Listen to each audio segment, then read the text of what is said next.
এই কথা বলে না হবে না ভাই। আজকে আমার এখানে নিচ্ছে দুঃখ কষ্ট সহ্য করতে হবে।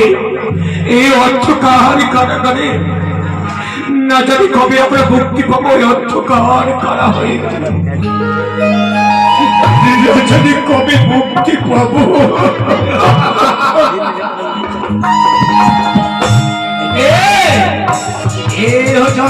কারাগার বাবুর কথা মতো আমি তাকে মুক্তি করে নেব।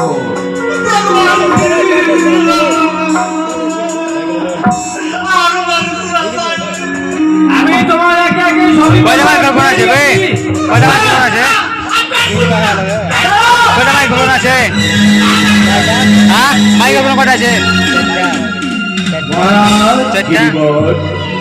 আমার বাবুর কথা মতো আপনাকে মুক্তি করার জন্য